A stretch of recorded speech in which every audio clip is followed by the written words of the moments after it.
Assalamualaikum warahmatullahi wabarakatuh. Perkenalkan, nama saya Alifah Fatmara dengan NIM 180106123.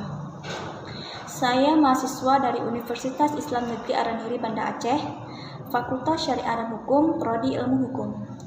Baiklah, di sini saya akan menjelaskan beberapa buku mengenai mata kuliah legislatif drafting atau perancangan kontrak. Di sini saya akan membahas ada buku pertama, yaitu yang berjudul Essay on Contract Design and Incentive Provision. Di dalam buku ini terdapat beberapa bab. Dalam bab pertama itu menjelaskan mengenai kontrak teori ekonomi, yaitu teori intensif, informasi asimetris, dan desain kelembagaan yang telah menjadi bidang penelitian yang sangat aktif di bidang ekonomi mikro dalam 3 waktu dekade terakhir. Menekankan pentingnya tindakan yang tidak dapat diverifikasi dan informasi yang dimiliki secara pribadi, teori kontrak menyediakan alat formal untuk menganalisis berbagai aspek organisasi, kegiatan ekonomi, dan hubungannya. Misalnya masalah yang beragam seperti alokasi hak milik, misalnya pro dan kontra dari integrasi vertikal dan lateral, atau pertukaran antara kepemilikan publik ke swasta. Desain mekanisme penjualan dan perdagangan, penyediaan intensif investasi dalam hubungan perdagangan, desain skema upah, dan penugasan tugas yang berbeda dalam perusahaan, semuanya dipelajari dari perspektif teori kontrak. Selanjutnya pada dalam bab 2, di dalam buku ini menawarkan perspektif baru tentang batas-batas antara perusahaan publik dan swasta. Misalnya pemerintah menginginkan barang atau jasa tertentu untuk disediakan. Menurut pemerintah, hak milik terhadap teori perusahaan, struktur kepemilikan, atau alokasi hak kendali atau aset non-manusia yang diperlukan untuk menyediakan barang menjadi masalah ketika hanya kontraknya tidak lengkap dapat ditulis. Namun, mengingat kompleksitas yang tinggi dalam penyediaan barang dan jasa publik, fokus pada hak milik mungkin terlalu sempit. Sebaliknya, seperangkat pengaturan kontrak yang lebih kaya mencakup berbagai penugasan tugas dan struktur tata pengelolaan campuran tampaknya relevan. Memang dalam debat publik, privatisasi sering mengacu pada pemberian otoritas pemerintahan atau tanggung jawab manajerial kepada pihak swasta. Masyarakat diwakili oleh pemerintah menulis kontrak dengan manajer yang seharusnya menyediakan barang dan jasa. Setelah kontrak yang menetapkan karakteristik versi dasar barang telah ditulis, 2 jenis investasi yang dapat diamati tetapi tidak dapat diverifikasi dapat dilakukan.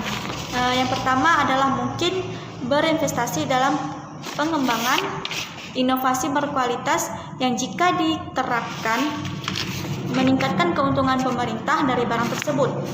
Namun, inovasi yang berkualitas juga merupakan efek samping dari peningkatan biaya penyediaan. Kedua adalah mungkin untuk berinvestasi dalam inovasi biaya yang jika diterapkan mengurangi biaya manajer, tetapi juga menurunkan kualitas barang yang disediakan.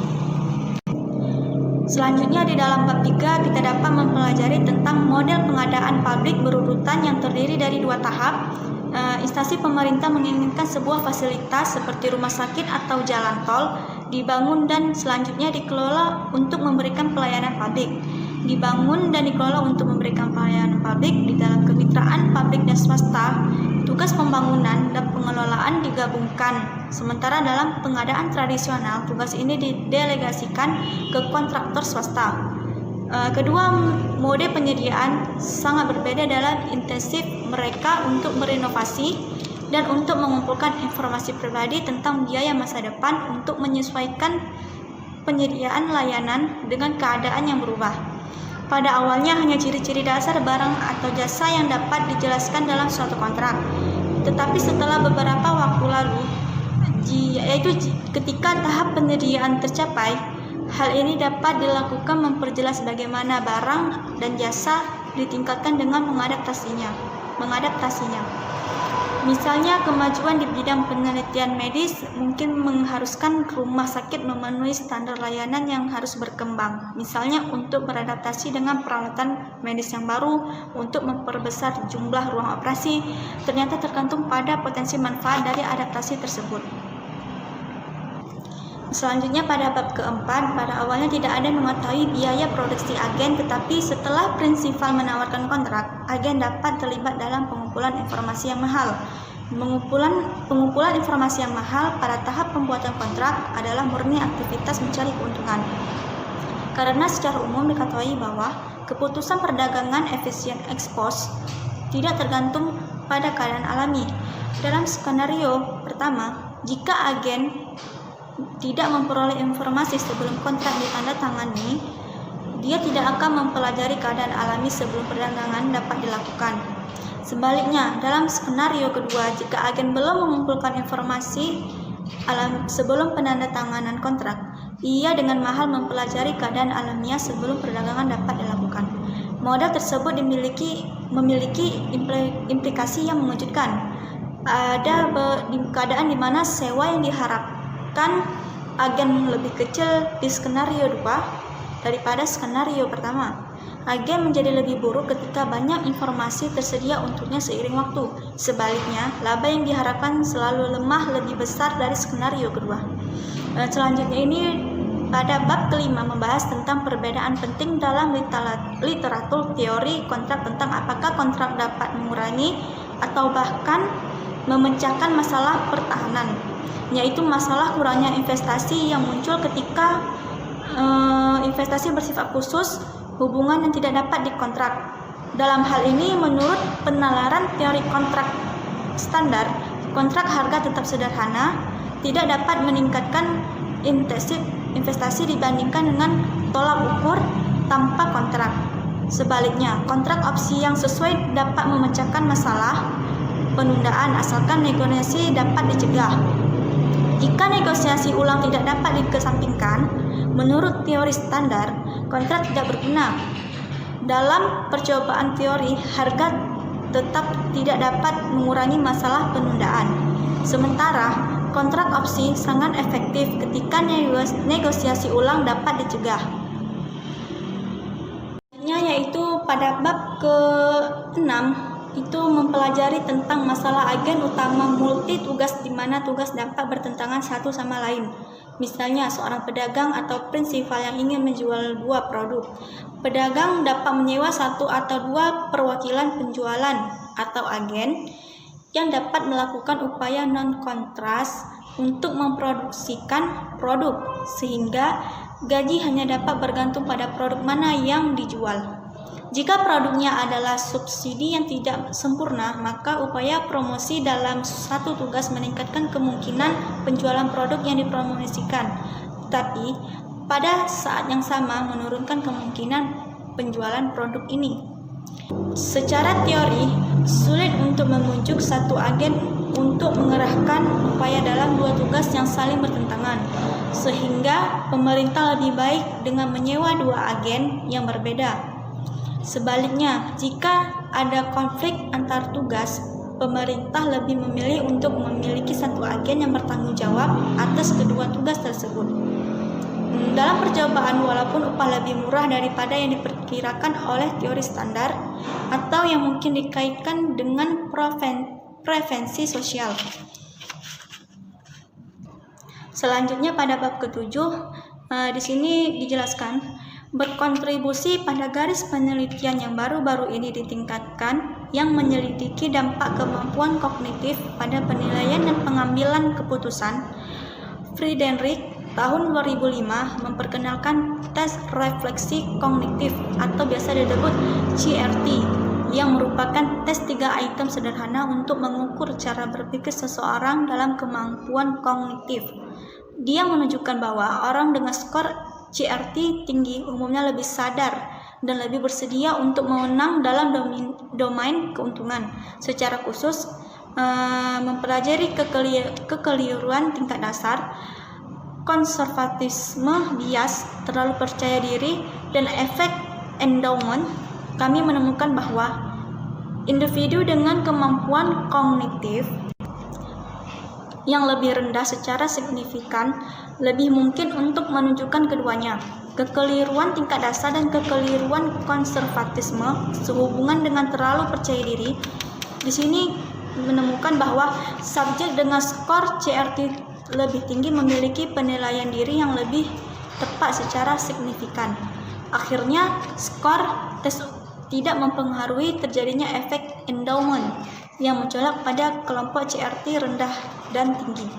Baiklah, buku selanjutnya yaitu yang berjudul Contract Law: A Comparative Introduction.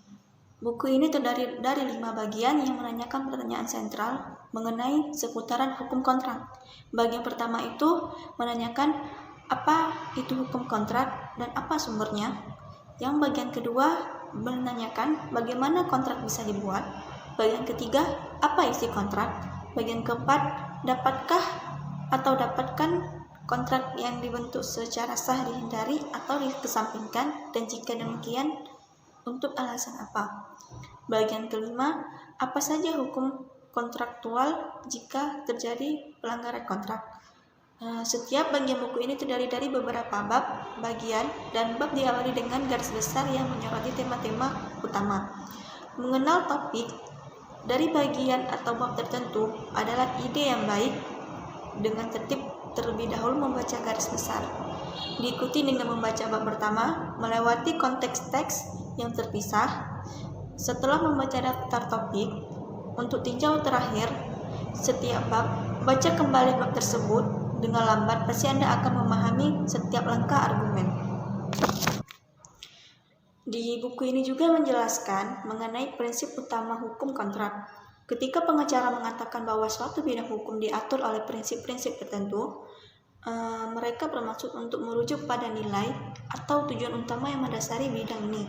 Itu mungkin bahwa prinsip-prinsip ini ditetapkan di dalam undang-undang atau kasus pengadilan, tetapi kebutuhan ini tidak demikian. Kadang-kadang asas dipandang sebagai bukti dengan sendirinya, sehingga pejabat-pejabat resmi tidak mau repot-repot menuliskannya. Jadi, keduanya, kebebasan kontrak umum hukum, kondisi kekuatan mengikuti kondisi Prancis dan Belanda, tidak memiliki ketentuan eksplisit tentang aturan hukum. Mengenai KUA Perdata, Jerman tidak mengatur kekuatan mengikat sistem, karena semua prinsip mengacu pada standar fundamental. Sulit untuk angkat satu prinsip di atas prinsip lainnya karena dapat saling bertentangan.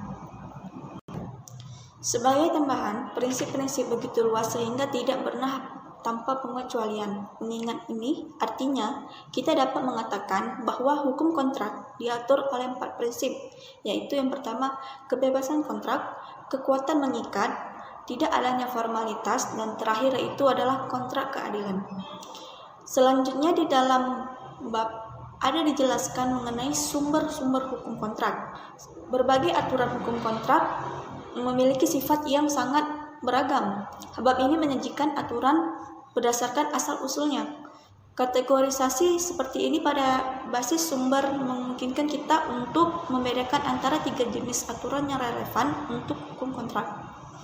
Aturan yang dibuat oleh pihak kontraktor sendiri atau kesepakatan partai, aturan yang muncul resmi nasional, Eropa, dan sumber supranasional atau sumber resmi, dan terakhir, aturan informal itu dibuat oleh selain lembaga resmi, termasuk organisasi non-negara, organisasi, dan akademis atau aturan informal.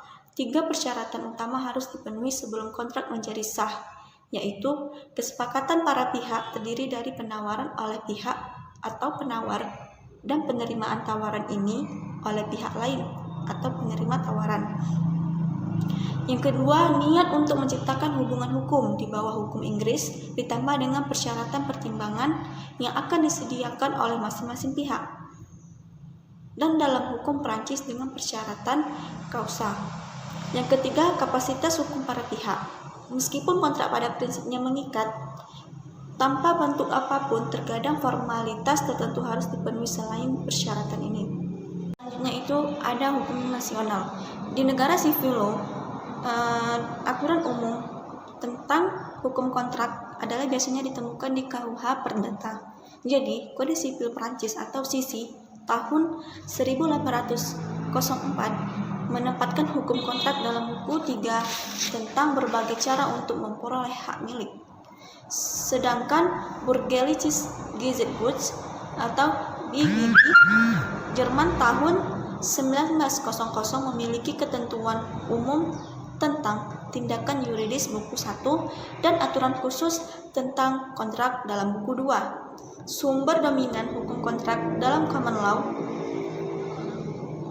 bukanlah undang-undang, tetapi hukum kasus yang dikembangkan oleh pengadilan. Reaksi utama dari seorang hakim atau pengacara Inggris ketika dihadapkan dengan kasus kontrak adalah untuk berkonsultasi dengan keputusan Mahkamah Agung Inggris dan Pengadilan Banding Hukum Inggris. Dalam kebanyakan kasus undang-undang, hanya berusaha mengubah hukum umum pada poin tertentu. Statut terpenting dalam hukum kontrak adalah Undang-Undang Penjualan Barang tahun 1979, Undang-Undang Representasi yang keliru di tahun 1967, Undang-Undang Ketentuan Kontrak yang Tidak Adil tahun 1977, dan Undang-Undang Kontrak atau Pihak Ketiga tahun 1999. Selanjutnya itu ada hukum Eropa. Hukum kontrak juga mengalir dari sumber-sumber Eropa. Dalam tahun 2,5 tahun terakhir, Badan Legislatif Eropa telah mengumumkan lebih dari 15 arahan yang relevan untuk hukum kontrak.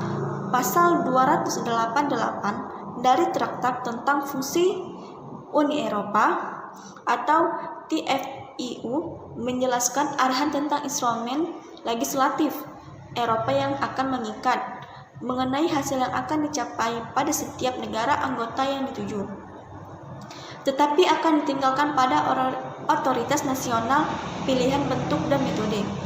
Artinya, tidak seperti namanya, semua arahan mewajibkan masing-masing dari 28 negara anggota UI untuk menerapkan aturan ke dalam hukum nasional. Alasan mengapa UE aktif di bidang hukum kontrak adalah secara langsung Eropa di mana pergerakan bebas barang, jasa, modal, dan orang dijamin dimanapun mereka mau. Selanjutnya itu ada hukum supranasional. Sumber ketiga dari hukum kontrak resmi terdiri dari aturan supranasional. Jauh sebelum UI memiliki pengaruh yang lebih luas pada hukum kontrak nasional dengan mengeluarkan arahan. Telah ada upaya untuk menyatukan bagian-bagian hukum pada skala regional atau bahkan global. Contoh yang berhasil adalah penyatuan aturan konflik hukum dalam konteks konferensi Den Haag tentang hukum perdata internasional yang didirikan pada tahun 1893. Juga bagian dari hukum perdagangan substantif telah disatukan dipimpin oleh Komisi Hukum Perdagangan Internasional PBB. Perkenalkan, nama saya Weni Dayanti, NIM 180106013. Saya akan melanjutkan presentasi dari rekan saya, dan saya akan memaparkan 2 jenis buku lagi. Dan yang pertama tentang legislative drafting. Legislative drafting berhubungan dengan perancangan peraturan perundang-undangan yang dibuat oleh pejabat atau lembaga yang berwenang, yaitu dibentuk dalam undang-undang, peraturan pemerintah, peraturan presiden, peraturan daerah, dan peraturan perundang-undang jenis lainnya. Dan kemudian di buku ini Karabe menjelaskan tentang pentingnya fungsi bahasa bagi manusia, termasuk bagi pembentuk undang-undang juga, bahwa bahasa mengekspresikan manusia dan usaha manusia. Bahasa mencerminkan hidup kita, setiap aspek kehidupan kita dipengaruhi oleh bahasa. Kita memahami diri kita dan masyarakat kita dengan bahasa. Kita berkomunikasi satu sama lain dengan melakukan urusan sehari-hari dengan menggunakan bahasa juga. Bahasa menjadi sumber banyak kesalahpahaman. Bahasa mempengaruhi keputusan kita terhadap orang lain, menentukan status sosial kita dan pendidikan kita. Selanjutnya, Legislasi adalah kerangka kerja yang digunakan pemerintah untuk mencapai tujuan mereka bagi politis dan administrator. Undang-undang adalah alat untuk mencapai kebijakan ekonomi, budaya, politik, dan sosial mereka. Apapun keengganan seseorang terhadap hukum, negara modern harus membuat undang-undang untuk mencapai tujuan politik tertentu dan kebijakan politik tertentu. Lanjut, istilah perundang-undangan data digunakan dalam arti sempit dan luas. Dalam arti sempit atau luas, istilah tersebut mencakup kisah parlemen, tata tertib, regulasi, order in council, instrumen, dan aturan statutari. Di beberapa yurisdiksi seperti Switzerland terdapat putusan yang merupakan undang-undang yang statusnya dianggap di atas parlemen, disahkan oleh raja sejak 1973 ketika konstitusi kemerdekaan tahun 1968 dicabut. Pemerintah membutuhkan undang-undang. Peraturan yang diatur membutuhkan undang-undang yang dapat dibaca dan dipahami dengan baik. Lengan pemerintah meluas untuk mengontrol setiap aspek kehidupan. Legislasi dari satu jenis atau lainnya mengikat kita dalam sistem pemerintahan parlementer. Kabinet diambil dari parlemen. Kabinet pada dasarnya adalah eksekutif. Eksekutif mengontrol program legislatif parlemen. Dengan demikian UU parlemen dalam ukuran yang sangat besar adalah pekerjaan eksekutif. Selanjutnya saya akan menjelaskan legislatif drafting manual. Pada bab pertama dijelaskan menerapkan kebijakan legislasi yang lebih baik. Bab ini menjadi dasar untuk memahami pentingnya perumusan legislatif manual tentang penerapan undang-undang dan kebijakan peraturan yang baik. Memperkenalkan konsep kualitas legislatif dan relevansinya dalam mewujudkan regulasi yang lebih baik lagi dan pemerintahan. Fungsi legislasi dan pentingnya kualitas legislatif.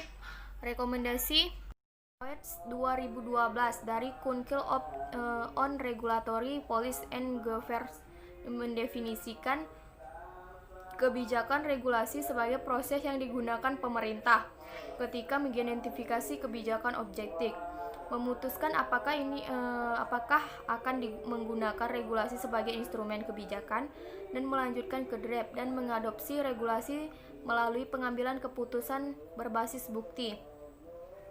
Ini didefinisikan menempatkan undang-undang di bawah payung kebijakan peraturan yang lebih luas dan mendemonstrasikan hubungan antara legislasi, kualitas, dan regulasi dengan baik.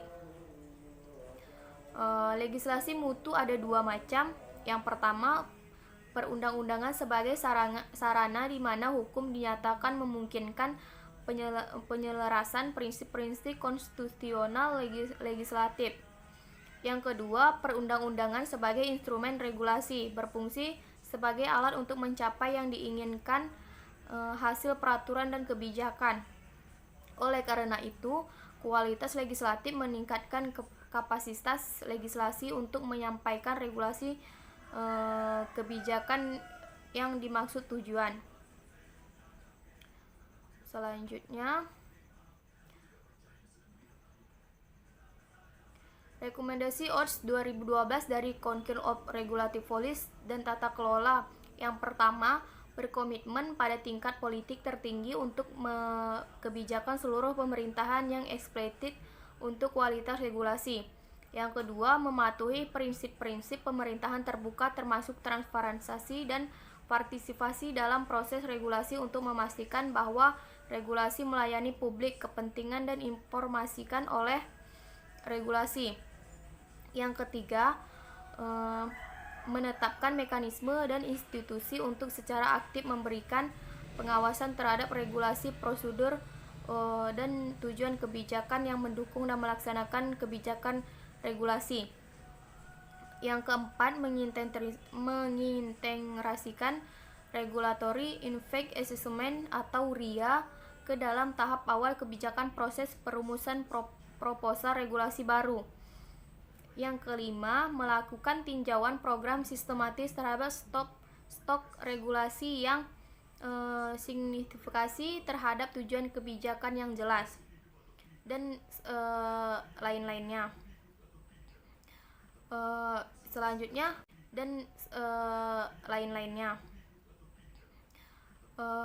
Selanjutnya, peranan manual penyusunan legislatif. Instruksi pembuatan draft legislatif dapat mengambil bentuk yang berbeda. Yang manual penyusunan peraturan perundang-undangan untuk memungkinkan transparansi, efektivitas, legalitas, dan akuntabilitas dalam pembuatan hukum, mematuhi prinsip-prinsip kualitas regulasi. Manual pembuatan draft legislatif dapat berkontribusi pada kualitas legislatif dalam berbagai cara. Pertama, manual legislatif drafting meningkatkan kualitas legislasi dalam kapasitasnya sebagai metode tentang menyelaraskan teknik dan gaya penyusunan melintasi batas-batas administratif. Kedua, manual drafting legislatif dapat menjadi instrumen untuk menetapkan legislasi yang baik di bawah payung tata kelola regulasi dan untuk menghubungkan undang-undang dengan kebijakan yang dimaksud tujuan. Yang ketiga, manual penyusunan peraturan perundang-undangan dapat berfungsi sebagai kerangka kerja yang diawasi undang-undang, dapat didasarkan pemeriksa undang-undang menilai apakah tentu suatu undang-undang efektif untuk mencapai tujuan menjadi tujuan atau akan dibuatnya.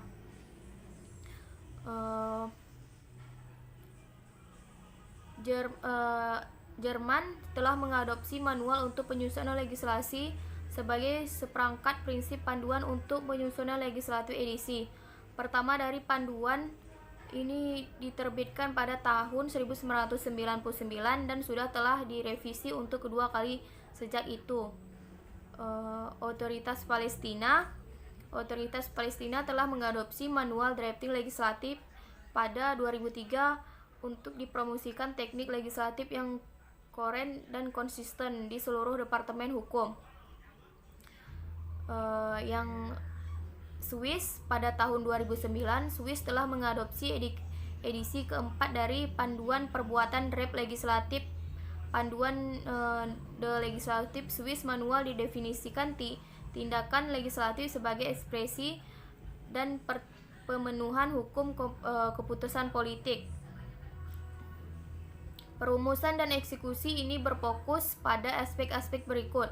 Yang pertama, hak fundamental dan hukum internasional. Yang kedua, berbagai kuasa antara konfederasi dan kanton.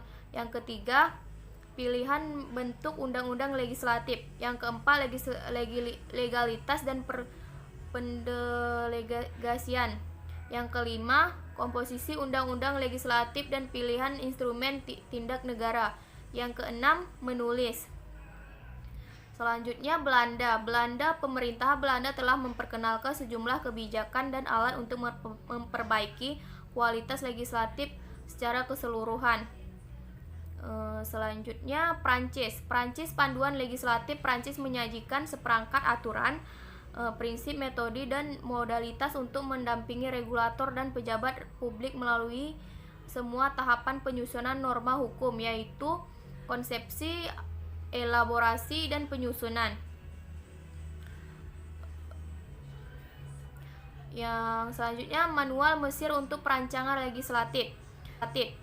Bab ini berfokus pada perancangan legislatif di Mesir. Ini pertama kali memetakan proses perancangan legislatif di Mesir sambil mendemonstrasikan sebagai proses perancangan legislatif dan prosedur bekerja. Baiklah, sekian paparan dari kelompok kami. Lebih dan kurangnya kami mohon maaf. Wabillahi taufik wal hidayah. Wassalamualaikum warahmatullahi wabarakatuh.